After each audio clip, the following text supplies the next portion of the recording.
یاد رکھیں اللہ تین طریقوں سے دعا جو ہے اس کو آنسر کرتا ہے. یا اللہ اسی وقت دے دیتا ہے امیجیٹلی، یا اللہ جو ہے اس کو تھوڑا سا ڈیلے کرتا ہے، کیونکہ ظاہر ہے اللہ تعالیٰ اس بندے کو مزید نکھارنا چاہتا ہے. اللہ چاہتا ہے یہ میرے پاس آتا رہے، مجھ سے مانگتا رہے. یا اللہ اس کو اس کا رد بدل ایسا دے دیتا ہے کہ اس کو سکون آ جاتا ہے. اللہ تعالیٰ سے جب مانگنا ہے تو تگڑا بن کے مانگنا ہے، اتنا توکل، اتنا بیلیف ہونا چاہیے. یہی تو مومن کی مثال ہے. مشرک کی مثال کیوں اللہ نے کہا ضعیف ہے مانگنے والا؟ کیونکہ اس کے ہارٹ میں ڈاؤٹس ہیں، اس کو مانگنا ہی نہیں آ رہا ہے، اس کو پتہ ہی نہیں ہے میں نے مانگنا کیسے.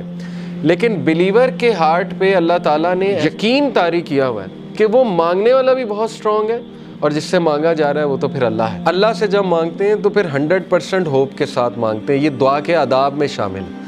اللہ کے نبی صلی اللہ علیہ وسلم نے فرمایا تمہاری دعا تب تک قبول ہوتی رہے گی جب تک تم یقین سے مانگو گے. جیسے اس میں تھوڑا سا ڈاؤٹ آ گیا، جیسے اس میں یہ بات آ گئی کہ پتہ نہیں اللہ کرے گا نہیں کرے گا، تو وہ دعا پھر فالٹی دعا ہے، اس میں پھر کمی ہے. اس دعا میں اس میں پھر بہت زیادہ یقین آنے کی ضرورت ہے. تو اس لیے ان چیزوں پہ ورک کرنا چاہیے. دیکھیں ویلیو ایڈڈ چیزیں یہی ہے کہ اپنا یقین بڑھاؤ، اپنا توکل بڑھاؤ. یہ ہمارے کلچر میں ایک بات بڑی ہے نا کہ واسطہ دیتے ہیں، وہ کسی ولی کا واسطہ دیتے ہیں. اللہ کو نمبر 1 اپنے نیک اعمال کا واسطہ دے سکتے ہیں. جیسے وہ واقعہ ہے کہ 3 لوگ غار میں تھے، پتھر سامنے آ گیا، سٹک ہو گئے، نکلنے کا چانس ہی کوئی نہیں. اللہ نے پتھر ہٹا دیا. ایک نے کہا اللہ میرے ماں باپ سو گئے تھے، میں دودھ کا گلاس لے کے کھڑا رہا، تجھے راضی کرنے کے لیے کہ اٹھیں گے تو میں پلا دوں گا، تو میں ساری رات کھڑا رہا، اگر تجھے یہ عمل پسند آیا تو اس کو پیچھے ہٹا دے. اللہ نے پیچھے ہٹا دیا تھوڑا سا.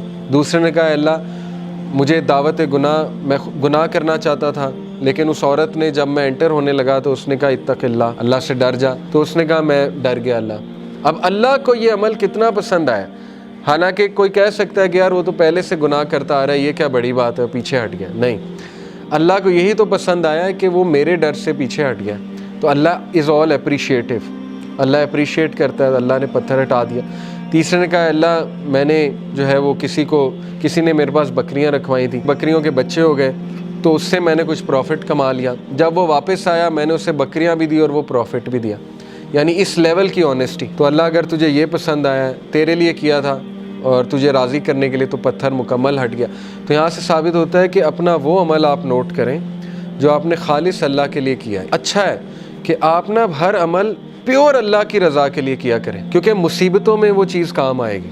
ٹھیک ہے نا، جب آپ پہ مشکل وقت آئیں گے تو آپ وہ کوٹ کر سکتے ہیں. اس میں کوئی پرائیڈ نہیں ہے کوٹ کرنے میں، بلکہ تو اچھی بات ہے کہ اب آپ اپنا ہر عمل میک شور کریں گے کہ وہ اللہ کی رضا کے لیے ہو، خالصتاً میں اللہ کو راضی کرنے کے لیے کروں. اور یہ کہ اللہ کے ایٹریبیوٹ سے اسے پکارا جا سکتا ہے، اللہ کو اس کے ناموں کا واسطہ دیا جا سکتا ہے. اے اللہ تو الجبار ہے، تو الفتاح ہے. الفتاح کون ہوتا ہے؟ راستے کھولنے والا. جب سارے راستے بند ہیں تو اللہ الفتاح ہے. تو یہ ہے اصل میں دعا کرنے کا طریقہ اور دعا کرنے کا ادب.